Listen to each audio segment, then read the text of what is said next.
Okay. Apologies, everybody. I'm not too sure what is going on at this moment in time. However, we will continue the meeting. Um, as I was saying, I didn't have luncheon today with First Teas. They had lunch at the Odean's, and they kindly invited me, and I just got to know some of their board, and just had a quick conversation with them. Just a quick update from a big picture point of view. First Teas did hire an architect to take a look at our course, which they did last week, just to see to give them an idea what our course looked like and what opportunities there are there. And I was informed that at the beginning of August there should be a report from their architect, which when they have it, they will share it with us, and we will share it with you so we can take a look and continue our discussions to see if there is any opportunity for joint involvement between our two organizations. Don't know if anybody has any questions on that, but that's what happened today. Yeah, that is my report.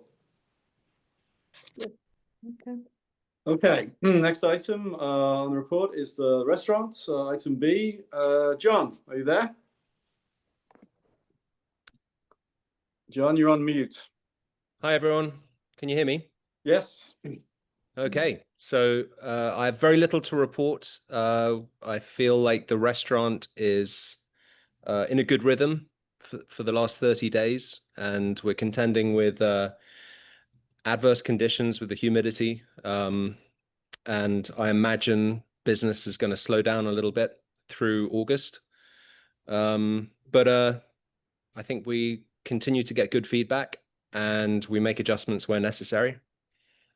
And I'll just, I guess, reiterate the message that Odean's is really there for all golf-related activities, and we appreciate all the business that we get, and we expect that any activities that take place on the golf course, whether it's lessons for the kids or outings that take place, we certainly appreciate the opportunity to do business, and we do expect people to engage with us and give us a chance, because that's what we're there for. Thank you, John. Any questions for John? John, I just have one question. I know you in the spring you did a lot of special events, comedy, bands. How's that going for the summer? Hey, Rich. Well, we have consistently been consistently had a music schedule. I think we've had 5 bands. I think we've had 5 bands this month, with a great one coming up on Friday. I think we have Tangled Vine coming up on Saturday. So it has been going well. We have not been getting the same kind of crowds that we enjoyed in the winter. I think for obvious reasons. And we can hope, we aspire to continue to do so. And that schedule's on the website, on the restaurant under Odean's. If I look there, I didn't see an email blast come out with the list. I thought that was doing, so I just wondered. Yeah. Well, yeah, if you've not received an email this week, that's my fault. Sorry about that. But yes, all of our scheduling is available on our websites. Okay, I'll look there. Under the restaurant section, there's an entertainment schedule button. Just press that. Right. Thanks. Any further questions for John? Okay, let the minutes reflect that Robert Stowers joined us, probably I think about 5 minutes ago, or could have been even before then, but Robert Stowers has joined us. Next item on the agenda, item C, Nature Advisory. Mary, you're on mute. Okay. Hello. Can you hear me? Yes, Yes. we can. Okay. I don't have a whole lot. We are working on our first Lunch and Learn with Barbara from Odean's. We're going to be doing a whole series of what we call Lunch and Learns, and we've moved it to August 12th.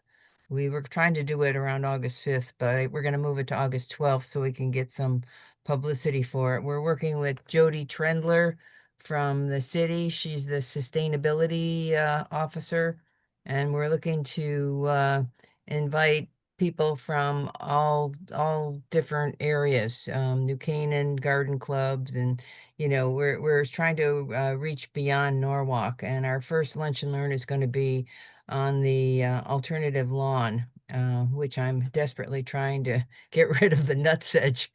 Gary saw me there today working feverishly trying to weed whack the nutsedge that seems to have taken over, but it's coming. It's coming. So that's very exciting that we're doing that. And Jim, thank you so much for the mulch. Jim dropped off a yard or so of mulch. Whenever you have extra mulch, I'm happy to take it. And where you put it is perfect. That's a perfect spot for it. Okay. So anytime you have any wood chips or anything you want to get rid of, because there's a lot to do there. I think I'm gonna hire a crew to come in and do some of the cleanup work there. And if and when you ever run into that crushed stone again, to refresh the past, that would be great. I've been looking. Yeah, thank you. I can't think of anything else. We're just trying to maintain during the heat here. But everything is growing, which is good, including the weeds. But we're dealing, so we're working hard. That's about all I have. Thank you, Mary. Any questions for Mary? Yeah, I just have a small one. I don't remember what type of budget did we give Mary? $8,000, I think. 8 grand. Okay, great. Yeah, so I think I'm gonna get some landscapers in there to do some of that, because I've been working with the Norwalk Garden Club, but it's too much for old lady gardeners to get out there in 90-degree heat. Okay. Well, tomorrow's going to be a great day. Have them work tomorrow. Yeah. Yeah, right. Mary? Yes. So I spoke with Audrey today about your lunch and learn, Yes. and she was trying to develop how she could take in the registrations. And I believe if she just puts together, I mean, she's going to work on an email and distribute it with the link for the supporters. I can send her a report every day on the information that I receive, which will have, the people's names, their address, their emails, their phone number. And so that'll be some help for her or for you and her. I can probably email it to both of you. Yeah. They come in and then you can see, how it's going. And if you want to reach out to them, you'll have all their information. Oh, that's great. Thank you so much. I wish I could be of more help to Audrey on the tech stuff, but that is not my my bailiwick. So thank you for any kind of help you can give us on that. I Sure. guess I'll chime in again. And Mark, I don't think we have any of this tech stuff, but Sign Up Genius is out there. I don't know what that costs. Maybe we should look at that if we're going to start having sort of events with people, and that gets all the information. And if there's going to be a payment, we could probably figure out how to make that work too, but don't know. I'll pass that along. I'm trying to take a back seat for now until I get through my year end. Okay, all right. So I'll try and talk, Mary, I'll talk to Lisa when she gets back and just ask her what's involved with that. That sounds very promising, because yes, what we're doing is we are charging because we're providing a full lunch. We're working with Barbara. We've got a lovely menu. So yeah, we are collecting money. So All right. that'd be Yes, great. let me just talk to Lisa and see what we have. You might talk to the Norwalk group too and see what they're using. Yes, thank you. Okay. Mary, one thing I saw today, I wanted to just bring to your attention. I don't know if it was an email or Facebook, but I got something, interestingly enough, from Parks and Rec about the arborist of the city who gave a tour through Cranberry Park. And I responded to a comment on it saying, wow, that would be an interesting thing. Maybe we could team up with Parks and Rec to do something with the Nature Center too, be it a lunch and learn or something else. But Well, they'd have yeah, we talked about getting a hold of Sarah Cruz and maybe having her do a tree, walk or something. So I just- I'm in the process of trying to get a hold of Sarah. and maybe even advertising in Parks and Rec. I think we get a really large, I don't know how big their email list is. I know Robert probably would know, but it looked really nice, the thing they did. Yeah, that's a great idea. Thank you. Anything else, Mary? I think that's all I have. Thank you all. Item D on the reports, tennis, Denise. Okay, good evening, everybody, again. So our updates are that we had our Wimbledon tournament on July 6th. It went very well. We had a good showing. We had all 8 courts filled. We brought in about $1,200. It's not a large donational tournament, but it's more for the players to have fun and have a good day together and celebrate Wimbledon. And then, so after we net out our expenses, we'll probably actually wind up with about $500, maybe a little bit less. But like I said, it's for the enjoyment, the tournament right now. That's the way we kind of host it. Our tournament that we're sponsoring for the grassroots, which is the Arthur Goblat Memorial Tournament, has been launched.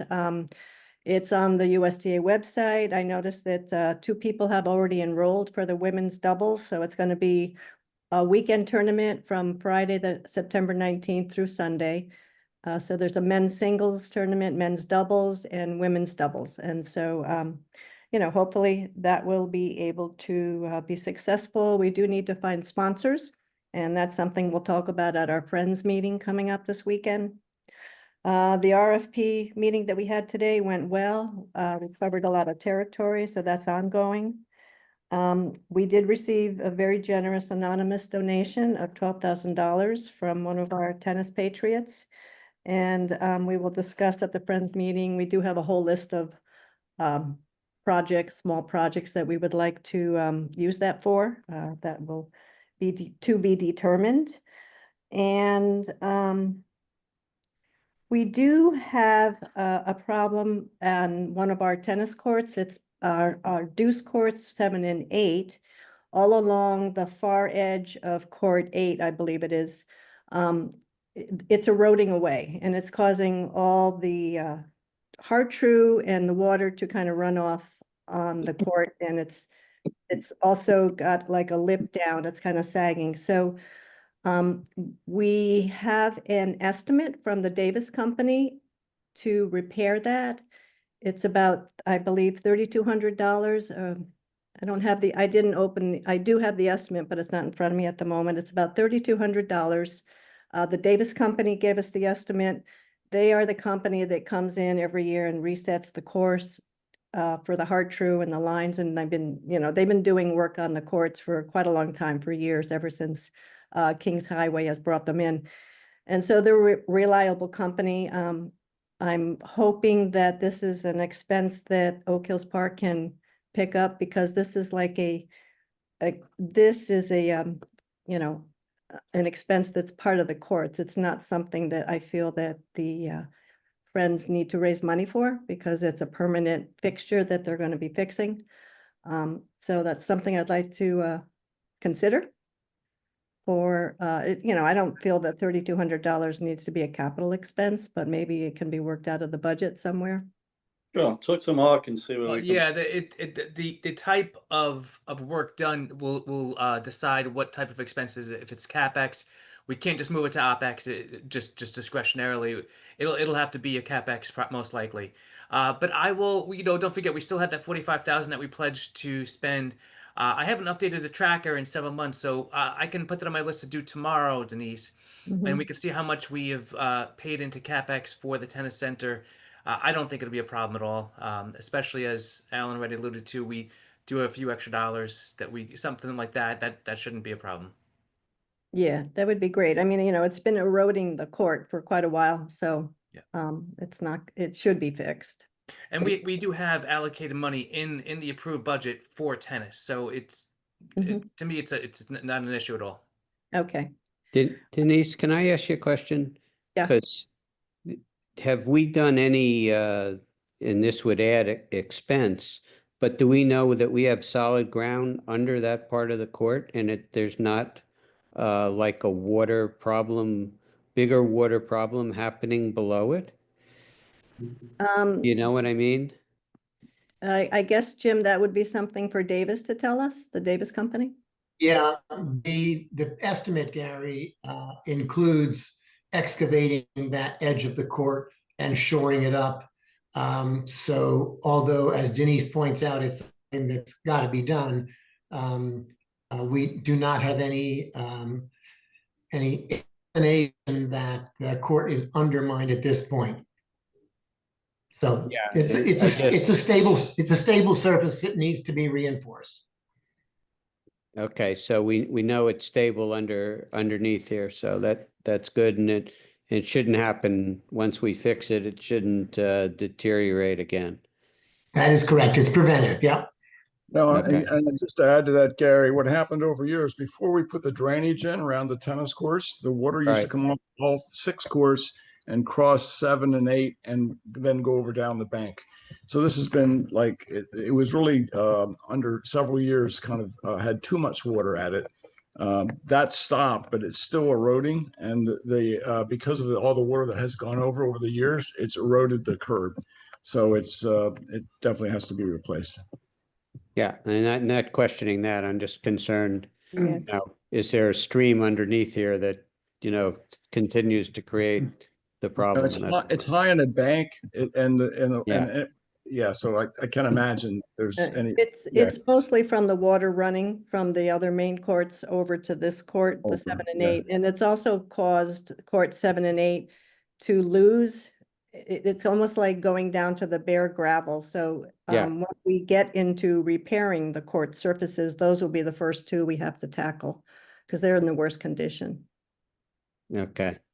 So, Yeah, just make sure we we do okay with the surface and we know what's going on underneath. yeah, that'll be looked into once we're ready to do it. Anything else, Denise? No, thank you. I think that's it unless anybody else has questions. Any questions for Denise? Thank you, Denise. Next item is supporters of Oak Hills. Jerry. Muted. Okay, hello, everybody. I got my fiscal year report from Mark yesterday, and I'll try to do the best I can. Mark, if I need some help, please jump in. Yeah, I'm here. Okay, this is really a snapshot of an organization that's been going on for approximately 5 years. All right, so don't try to get the numbers. So this is just what happened this year. Right now we have an unrestricted cash balance of $4,600, okay? And a restricted, which means that it's dedicated to one of the areas, of $15,466, which totals cash is $20,072. Right? The revenue that came in this year was to the general fund was $257. Okay, and that's unrestricted. The restricted balance that we have came in is $44,877.84. Okay, and it's all tennis. So we have total revenue for the year of $45,135. Expenses, tennis expenses were just under $72,000. Okay, and they're the only ones that had any expenses that went through the supporters. How's that, Mark? Is that about right? Yeah, yes, you're right. And those were for some big projects that had been in the works. And Denise, please step in too here. But the big fencing project was quite a bit. And I think they were still finishing up the walkways at the beginning of. The problem is, the reason that it looks like we're in a negative for the year is because it's a cash basis, basic company, and so a lot of contributions were made, you know, in the beginning of 2024, which was part of fiscal year 2024, and then the purchases were done in July and August and so forth, which then becomes the next fiscal year. So in a company like this, which is cash basis, it's just cash is realized when it happens. So it looks a little wonky, but as Jerry said, you know, it's been in business for quite a while. A lot more money has been made than spent. Right. And a lot of deposits had to come out at the end of the 2024 to, well, I mean, I know we had to pay for the fencing and everything to put a deposit to get everything going. So we are a positive balance. We're not a negative balance. We're more in the, at least for the tennis, we're more with the updated 12,000, we're looking at probably around $27,000 and change for tennis. You know, it's not up to date with the figures, but we're. Well, that kind of matches what I said. Yeah. So anyway, that's rather than going into the weeds of the report. And thanks again, Mark, for doing that. He offers his own time for the supporters. It's over and above everything he does for Oak Hills. Yes. So that's it, unless anybody has any questions. Questions for Jerry. And, you know, once again, thank you to the Friends of Tennis and the tennis group for their magnificent fundraising efforts in that area. It's really spectacular. Thank you. Item F, long-term planning. Gary. So I don't have, you know, much more to report right now. Alan reported that the first tee architect walked the course. I did talk to TJ. Everyone walked it together with him, and then he went back out again. And maybe in a few weeks we'll hear something from that. The other areas, I mean, I'm waiting for Denise to tell me about, you know, the direction that they're going, and a lot of stuff hinges on what goes on with the first tee. So that's about all I got right now. Thank you, Gary. Any questions for Gary? Okay, turning now to our professionals. Item G, golf professional, Paul. Thanks, Alan. Well, it's the heart of the summer, and we've been really busy here. I think the numbers show that, especially when we have some decent weather. We've been so busy that it doesn't even seem like the heat is keeping golfers away. So things are really good here. The course continues to open at 6 a.m. on the weekends and 6:30 during the week. And whenever we have some decent days, we're just seeing completely full tee sheets. I mean, the last few days, we barely even had one open spot for anybody. Our golf staff is at full strength with 35 members. Last year, we had 38. We've sold 1,121 golf memberships since January 1. Somewhat similar to last year, might be a little lower. But I think that's pretty good because that might mean we have more non-members playing, and obviously they pay a little higher fees. We did sell memberships at a discounted rate last year, right about now. I think Mark and I decided, since things are going so pretty good, we might wait till August 1st to give a little bit of a prorated discount price for someone who kind of wants to be a member and get that earlier extra day advantage of booking. So we had 9 outings so far that went very well. There are 12 other outings remaining on the schedule. We did lose a couple outings this year, but we did add 8 outings. Both the Oak Hill Men's Association and the Women's Association are in their 15th week of golf tournaments. Just the other day, we had our second golf ball fitting event from Titleist. They bring a beautiful launch monitor and educate our golfers on what kind of ball is right for them. It was sold out again, and that went very well. Our 4Up software is doing really well. We're really not having any issues, and our staff's really capable of running it. And I think it was a great move, especially since we got an extra tee time from them. As far as not having 3 last year, we only have 2 this year, and I think numbers are going to reflect that revenue increase. Our 68 golf carts are really good. Last year, the lease, they're showing a little bit of signs of wear and tear, but we're staying on top of it, and they're running great. And due to some of our slow play discussions last month, we did add additional rangers on the weekend. So we have 2, and we even have a ball spotter on hole 7, which is double blind hole during all our peak periods, which really does help facilitate a faster pace of play. And so I think that's a good idea, and seems like the golfers really appreciate that. And now that we're approaching August, we expect things to really remain very busy well into September.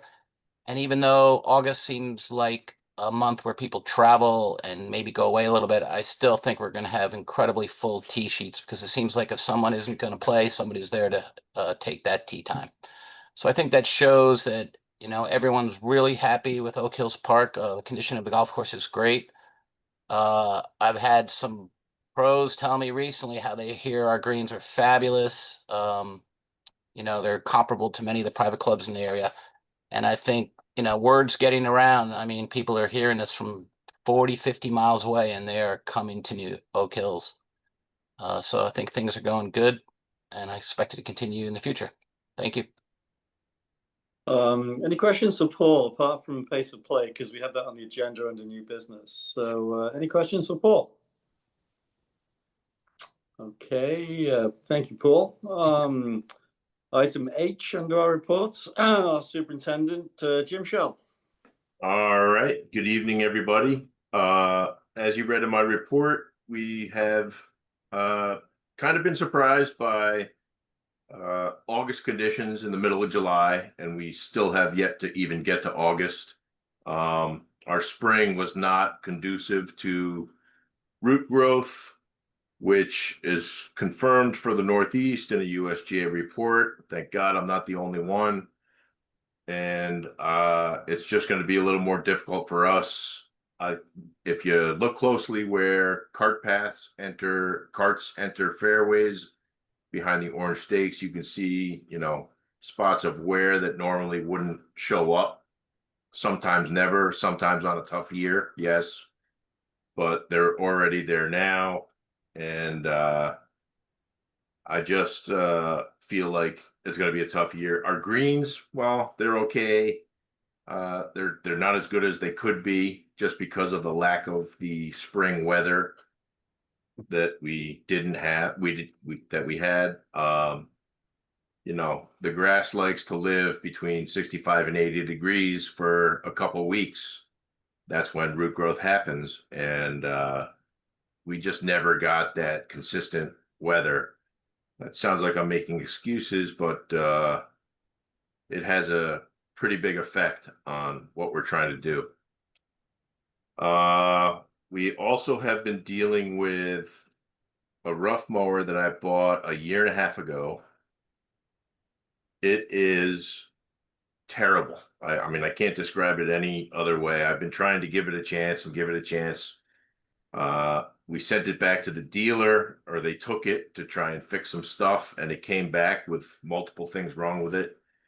Now, as of yesterday, it's a tier 4 diesel, which means it is, you know, EPA sanctioned, low emissions standard.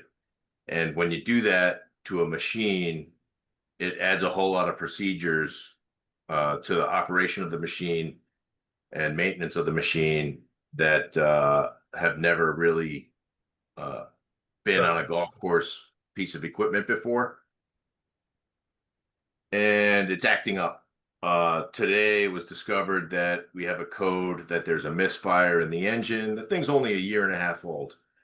We have unknowingly paid for almost $3,000 worth of parts, and my mechanic has spent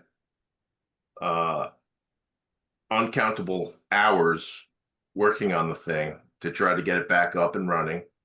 Thank God I didn't sell our old mower, because we did fix that, and since then it's been reliable. That's a Toro.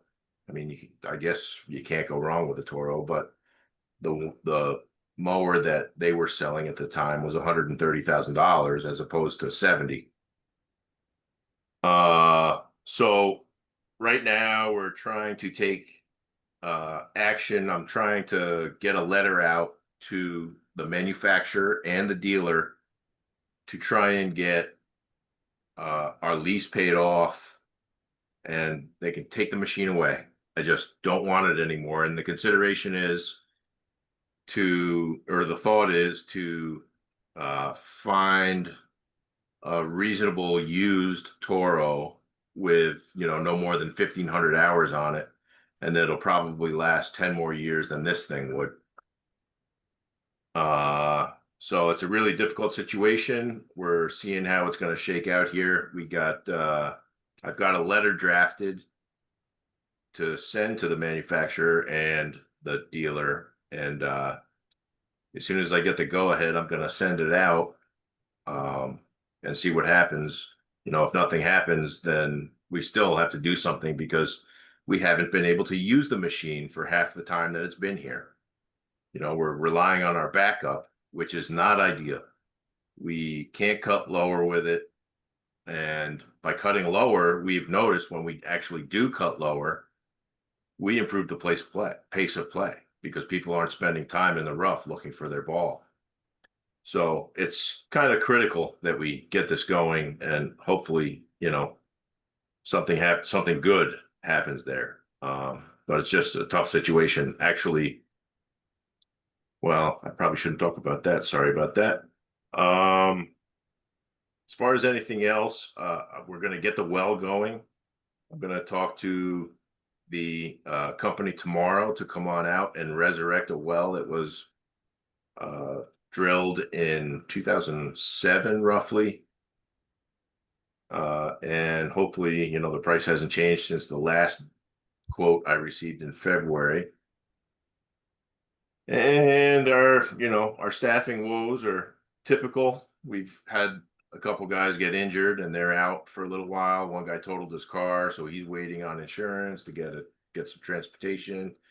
And I'm sure when he gets his car, he'll be going back to college a week after that, something like that. So, I mean, it's typical staffing problems we're having, but we're getting through it, and we're kind of getting everything done. And that's my report. So, Jim, did I hear you working with Randy on the letter and stuff like that? I did Yeah. forward him the letter, and Okay. he said it looks good, but I asked for, his blessing to send it to, Okay. and I haven't heard back. Okay. All right. Well, keep us in the loop, and Yeah, we'll sure. see what opportunities we have. Especially in the with how we're doing financially, there may be some other opportunities. But we'll keep us in the loop. Okay. Yep. Jim, what's the warranty on this machine? 2 years. And it's interesting because it's plainly advertised on their website on the front page, on the home page. And, as we've ordered parts, it was never honored by the dealer. Not once, not for any parts. So there's definitely something there for maybe $2,500, $2,600 worth of parts that were covered under that. So. Wow. But the hours of my mechanic spending on that is way more than the cost of the parts. It's crazy. And well, I assume Randy's taken a good look at the whole thing, and what we can do about it. But good. I sure hope you can get rid of it. Yeah, me too. Yeah, we should go after them to cancel the lease based upon their malfeasance and not, Right. the dealer. Okay. How old is the machine, Jim? A year and a half. A year and a half. So you're still under you're under the warranty time. Yes. Still. Yes. Just in regard to what Alan just said, I had a conversation with Tom Bufano, Jim's mechanic today, and the problem I see with that is that we have a lease with Wells Fargo. They're not going to care, at least in my opinion, about what this machine is doing. It's not their machine. So we're going to be on the hook for the lease. I think it's up to us to get the company that Jim is talking about to either cover those costs or repay us or whatever it is, because the lease will simply be bought out. As I mentioned in an email to some of you guys, it would be the full amount of remaining payments, which is not a good deal for us. Right. Yeah, we're not going to go. We're not going after Wells Fargo. We're going after there's the dealer and there's the manufacturer. The Right, but manufacturer but the probably lease, the guy. the lease is with Wells Fargo. So I'm saying we can't just say, oh, we're not going to pay the lease anymore. No, because... no. I know. Understood. Okay. Any other questions for Jim? Stay cool, Jim. Mark, you're up next. All right. As you alluded to before, Alan, June was another good month within a great year. For $290,000 in net operating income over budget, it's fantastic. And the fact that we only were $3,000 over in expenses for the entire year. And that includes unforeseen cart expenses, as you may have seen in my reports, for the GPS units that have hit in the last couple months. And we also got an early payment for property. We have to pay property tax on the units as well. And that's already hit. So it's a good thing because it hit in June. It usually hits around October. So we're covered for that for the next year. So we'll probably come in under budget next year, which is nice. Anyway, our cash balance is nearly $300,000 above what we budgeted for fiscal year 25. So that's, I mean, as you see, when you make $290,000 more, have $300,000 extra cash, it makes sense. And our cash balance is already $16,000 higher than our estimate when we were just building the FY26 budget that we just approved last month. So we're set to be in yet another good year. That's all I'll say for that. The year-end close has been completed. Just has to be approved with Denise and Alan, and then I will send it out to everyone.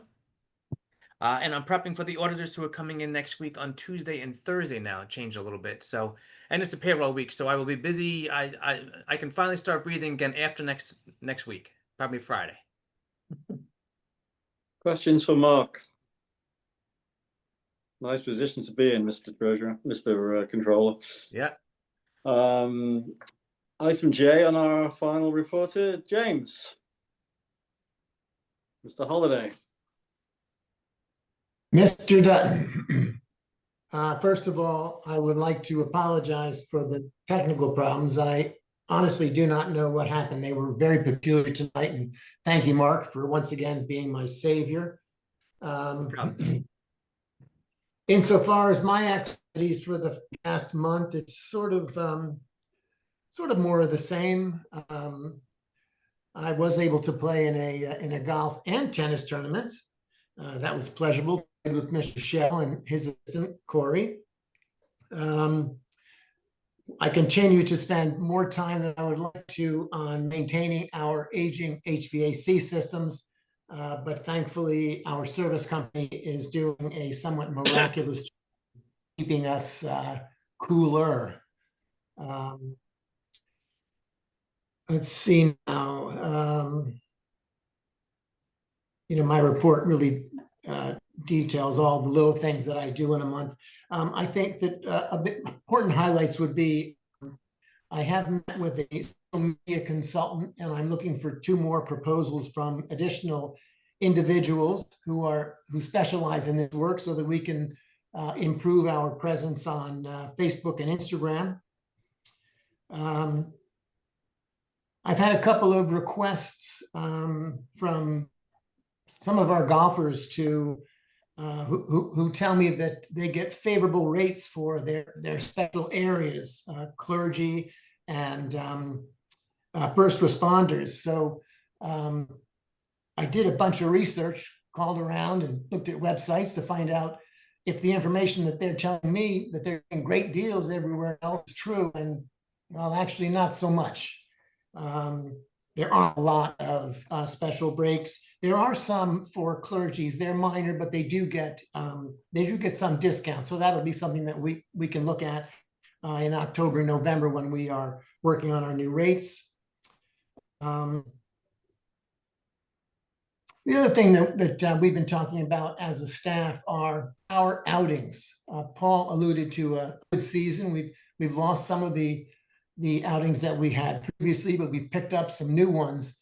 But we're having discussions about outings in general and why do we hold outings?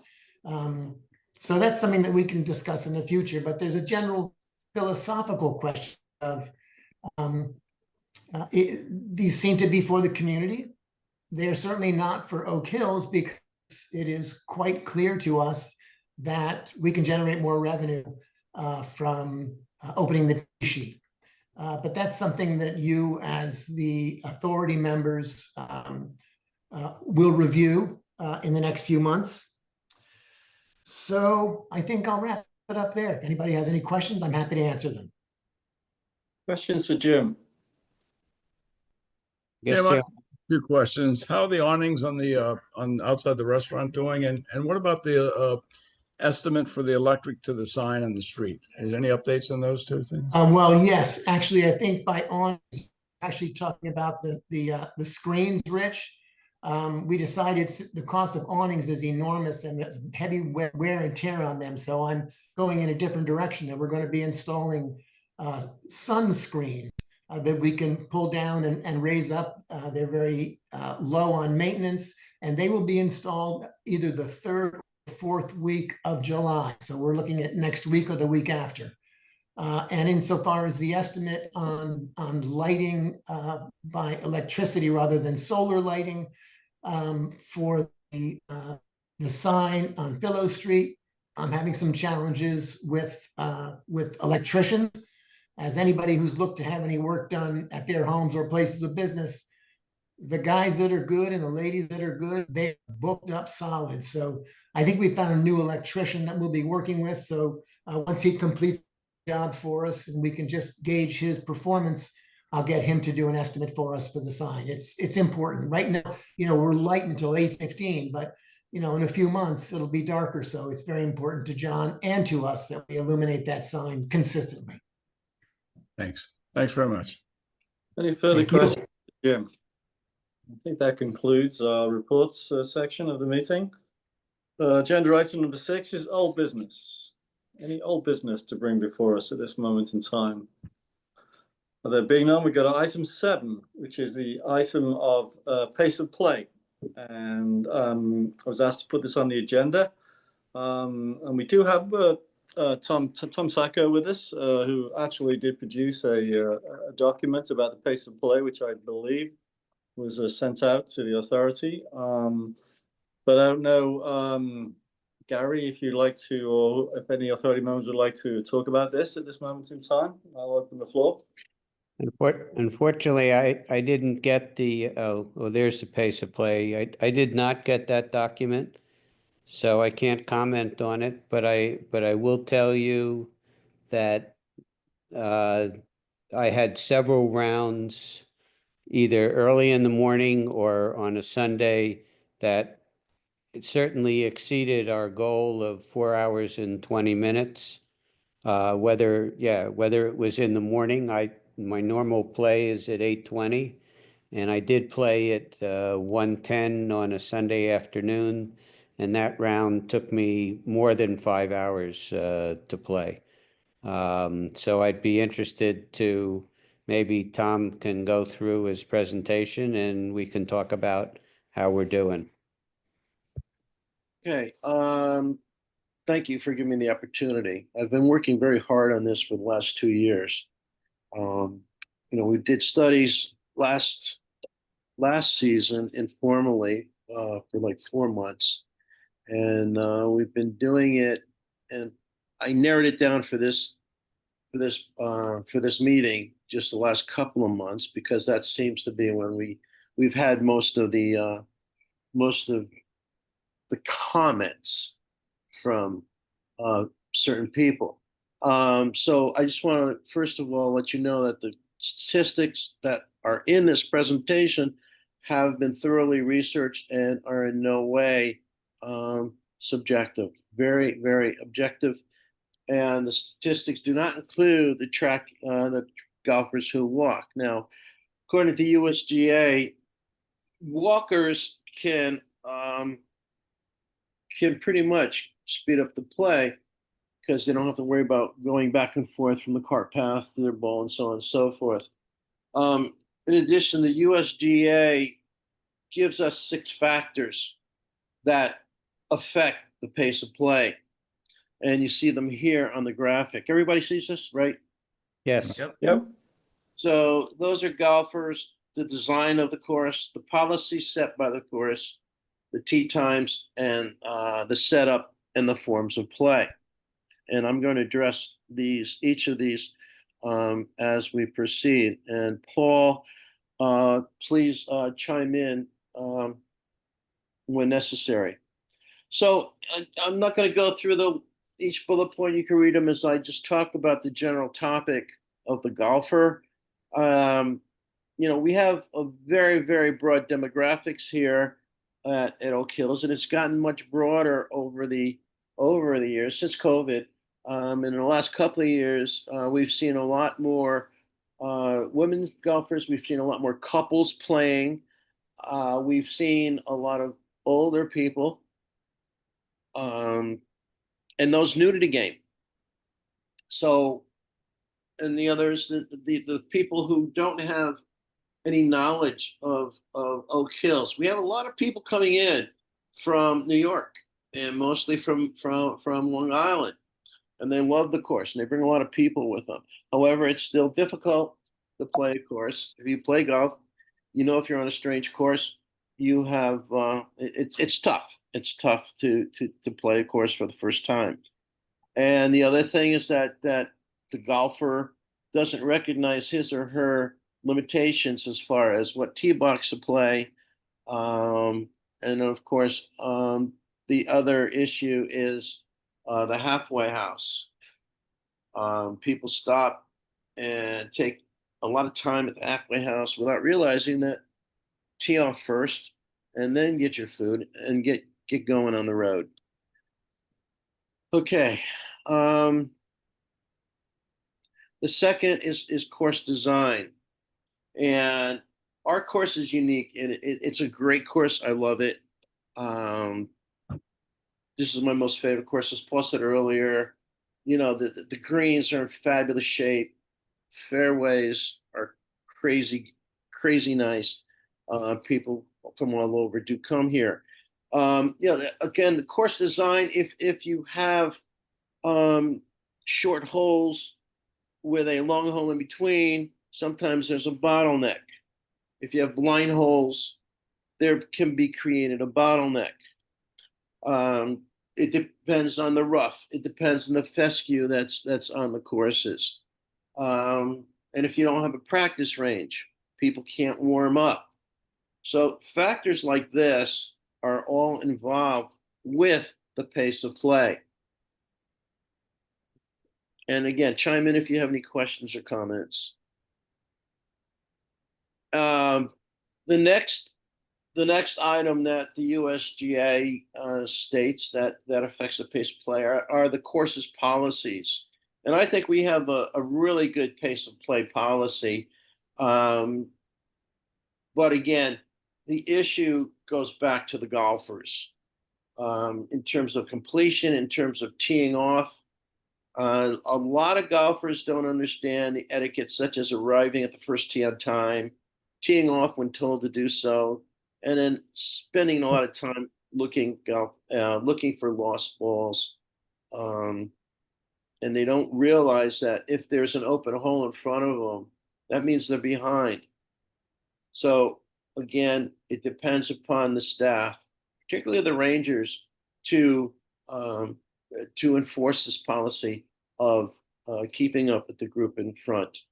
And again, there's a lot, and I'm going to address this later.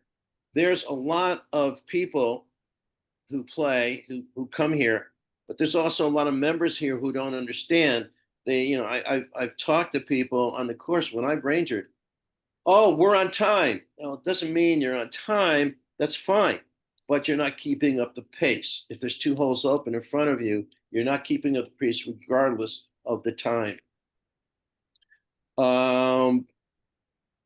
Golfers take too much time on the tee box, chatting, deciding what kind of match they're going to play. But we do have a policy that if the golfer comes late, they must move down the fairway so that they don't hold up the people who are coming up in 5 minutes. So we don't allow latecomers to tee off. They have to go down to the crest of the hill or even down to the landing area near the first green, depending how late they are. We have to move them ahead. And of course, squeeze times, unless it's our fault in the reservation, unless it's our fault, we discourage squeeze times, which can cause an issue, which at one point did cause an issue during a Governor's Cup. We had a 6:05 squeeze time. And then the first group that came through, the first group that started in the Governor's Cup, well, guess what? They had to wait 10, 15 minutes and complaining. Well, that's because we had a squeeze time, which is unfortunate. And we do not like to have squeeze times, even on the weekend, unless it's our fault. What is a squeeze time? Squeeze time is if the first tee time is 6, the second tee time is 6:10. If something happens with the reservation, the squeeze time becomes 6:05, let's say. In this particular instance, it was a 6:05. And when they got to the tee box, they teed off late because of the squeeze time had not left the fairway yet. So they were already 10 or 12 minutes behind, which put them behind once they got out on the golf course. So the other obstacle to fast play is the setup of the course. And again, some holes are very difficult for the casual golfer. You have long par 5s, two par 3s separated by a par 4. One of the par 3s is a very difficult hole for most golfers. Our pin placement, the forward tees are probably could be too long for most seniors and ladies. Our greens, green speeds, I love them, but they may be too much for people who've never been here. Personally, I don't care because it's more challenging, but we know the course, so it's okay for us. But we're talking about pace of play for people who haven't played here. Even some of the people who have played here have complained, oh, those greens are really fast. Okay, so the superintendent's doing his job. But again, green speed could be slowed down, I guess. But I did notice, in riding around on the course, which I do pretty much every day, and I play a couple of times a week, the yardage markers for people who don't play here need to be more visible somehow, and could be on the irrigation heads. And then when it's wet, we have cart path only on 2-6, 14 through 18, or 14 and 18, which is cool because it's protecting our precious thing here. But what it's doing is it's slowing down play, which we which we can't control. Then the other issue with slow play is the forms of play. The Oak Hills Men's Golf Association has many and almost daily matches. And some of the people who play in these matches, and again, I make sure I ranger on Sundays and some on Saturdays. Some of the participants think they're playing on a PGA Tour. They line up every putt, putting everything out in stroke play and oftentimes in match play. Okay. And they're not aware of the golfers behind them. So that slows down play. All right. And, the ladies, obviously, they're fun people, but they do have some events that do not encourage fast play. So, again, what are the forms of play that we are seeing here at Oak Hills, especially from our associations? Any questions so far? Okay, so now in 2024, when we were doing tee sheets, I did an informal data collection, of course, probably formalized, whereby the rangers would keep track of the turn times, and the cart people would keep track of the finish times. So we did that for a few months. And the result of that was during the 4 months that I did it, the pace of play really wasn't all that bad. Okay, and this is a graph I did from 2024. If you see the pace of play, it kind of goes up on Wednesdays, and it goes up a little bit on the weekends. But during the week, it's pretty safe to say it's about 420 tops. And in July, pace of play was pretty decent last year, but we still had issues on the weekends. So now, just taking those 2 months, comparing it to this year, we now have a POS system that keeps track of all carts of their pace of play. Now, remember at the beginning, I said our pace of play does not record the walkers, obviously. But again, the USDA does say that walkers can increase the pace of play. I don't have any data on that. Our statistics are more accurate, not subject to human error. So in June, our times were 4:28. What brought us down were some, and I'll show you right here, we had 72 5-hour rounds, which brought us to, and my screen is in the way here, which brought us to 2.4 rounds, 5-hour rounds per day, which isn't bad for a whole month. So that's what brought the averages down. And once again, the averages were brought up because of Wednesdays and Saturday afternoons and a lot on Sundays. July 1st to the 15th, we were 435. After 2 p.m., we had 95-hour rounds so far, which is giving us 6 5-hour rounds per week. Okay. It's a little bit more than I wanted. We had a very good track record until July, or I'm sorry, until June, towards the end of June, because our populations changed. We've had more golfers, and that's the other thing that affects slow play. The number of golfers that are playing. And we find a lot of golfers coming in at like 3 o'clock in the afternoon, 4 o'clock in the afternoon. My cart guys are still here waiting for carts to come in. Yeah. So, and I've looked at some new software, which unlike Visage, the software pinpoints the exact location of the group that's holding up everyone.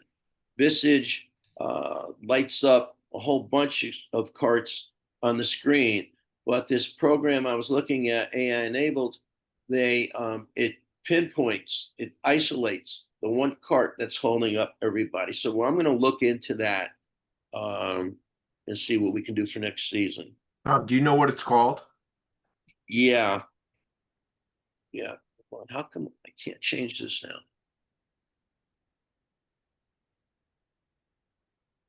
Okay, here we go. And I'll talk to you about that in a minute. Yeah, no worries. Remarks. The way I'm looking at it is compared to 2020, 2024, it's apparent that really longer than usual rounds are few and far between. And don't forget, it's a public course. And we were the second most difficult course in Fairfield County besides Richter and Danbury. But now we are in the top 3 because Sterling Farms in their renovations has had the USGA come in and change their slope, etc. And Sterling Farms is very close to our slope and rating right now. So there's 3 of us who are in that area. From what I understand from some people who work at Sterling Farms, they're still getting 5-hour rounds on the weekend, and some are 6. So I think we're doing pretty well. So the average round is between 4 hours and 20 minutes and 4 hours and 30 minutes, with many being around 4:10.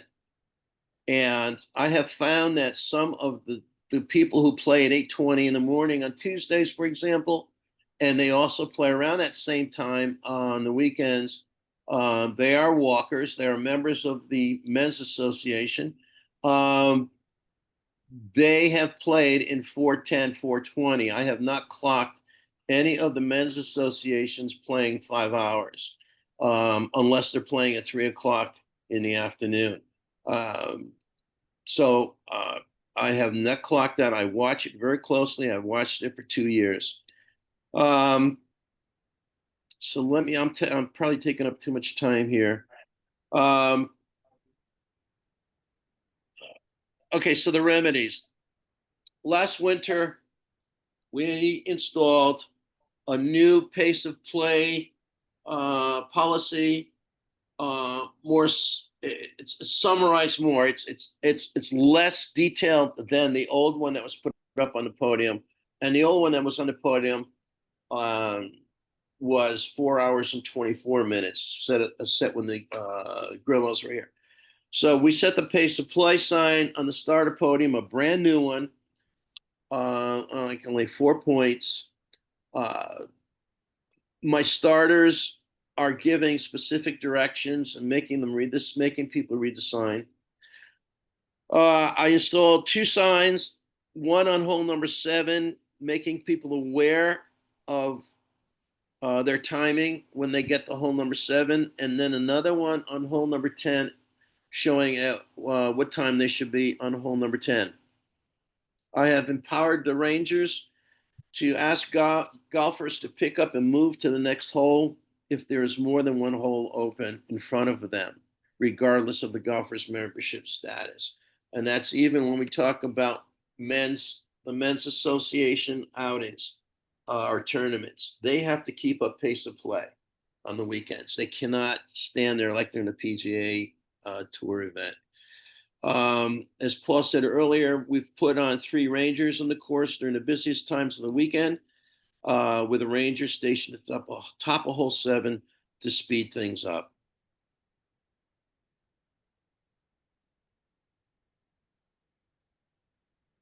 And I believe that's it without going into any more detail. Sorry, feel like I took too much time. Any questions? Great job. Yeah, a big Very good. report. Lots of information. A lot of information, but I've been dedicated to this for 2 years now here. I've been here for almost 10, and in this position for the last 3, 4, whatever it is, losing track of time. So that's my goal. That's my mission here. Tom, Sorry, I was on mute earlier on. I just wanted to say thank you so much for all this hard work. A lot went into this, okay? And I appreciate what you've done. There's some really interesting things that I didn't know about here. So thank you for all. Yeah, if you're not golfers, all of this stuff passes you by. And might I say too, I mean, we got to thank Jim Shell for keeping the course in such great shape. Richard, sorry, I cut you off. No, it's fine. Yeah, Tom, I have to tell you, that's about as comprehensive a report as I've ever would imagine, and I appreciate all the work you did. I heard great things. I always heard good things about you. My question was on the remedies side. You didn't put that software down. What's your sense of the realistic? Yeah, well, I just know I've just been looking at it. I'm not ready to really talk about it at this point. I've just seen it in action. And I think I've got a golfer going out right now. I could get back to everybody on that. Let me just run out. Do any other clubs use it that you know of? Does anybody else use it? No, I'm still researching it. I'm still researching it. I'm going to, talk to Paul and talk to Jim Holiday about it and see we can get a demo and have someone talk to us about it. All right. Thank you very much. If I could elaborate a little, I just have a couple things to say. This is a really challenging golf course. It's really challenging. We got some great pin placements. It's not easy. I bring friends here, good players, and nobody can shoot their handicap. Very few pros will break par here, their first time ever. Our first 7 holes, you can lose the ball to the left and to the right, and that's very unique on golf courses. A lot of courses it's really off the tee ball where a lot of people have slow play. We got 8 holes that are really long for the women, for some juniors and for some seniors. We definitely have more non-Norwalk players playing than before. I played 26 rounds last year, and I'm going to play another 26 rounds this year every Sunday with our men's club players. And I'm looking around on the golf course and I see what's going on. I think part of the problem is we get some people who book a really early tee time and they're not golfers. I was at 7:20 the other day. I saw a guy at 7:40 hitting it 40 yards off the tee box. They buy the membership, or maybe somebody gets a tee time and invites them, and they're just not the most skilled golfers. I do want to say that we have had not too many slow play reviews compared to years past. I just think golf's really popular. We got a lot of new people. There's a lot more juniors. Statistics show after COVID, many more women playing golf. I know at other clubs, they would think some of the seniors are going to stop playing golf. Well, we got some seniors now who are 80 and up, who are in great shape, and they're playing golf. Just not quite moving as fast. And a lot of times, too, it's a lot of the young guys. They hit the wrong club off the tee. They're playing the wrong tees. We don't have a range to warm up on. And they smash the ball way left and right, and they're looking for it a lot. So as much as it's a great golf course, unless you're somewhat skilled, it's not easy to play quickly here. Thanks. Well, I think in the interest of time, I think we should, call it a day on this. But I do appreciate all the efforts. Any further questions, though? Yeah, Paul. Just thank you for filling in the blanks there. I forgot some of the stuff we talked about. No, you did great, Tom. That was fabulous. Thank you. Yeah. So Tom, can you make sure I get a copy of that? I mean, I can pick one up on Saturday. You can get it. You can get it from Alan. I sent it to Alan. Okay. Yeah. Just real quick, one other thing. It's not easy to be a ranger. A lot of people don't want to do it. It's confrontational. It does take some skill, and you got to learn how to communicate with people and not attack them right away. It's just not easy, and then some people just don't listen.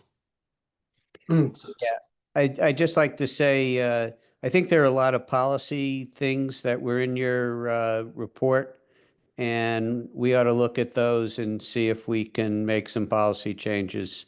And also, make sure on the first tee, we also remind people about 3-minute rule for looking for balls and stuff like that. But nice report. 3 minutes. And I'll send you a bunch of suggestions once I have the report in front of me. Okay. Well, thank you, everybody. That closes item 7 on the agenda, new business. Next item on the agenda is the executive session. So hopefully we will do okay on this. So I'd like to ask all the authority members to log out now to go into the executive session. Management team, thank you for your reports. Tom, thank you. And let's now go into executive session. Thank you. Thank you. Appreciate all your time. All right.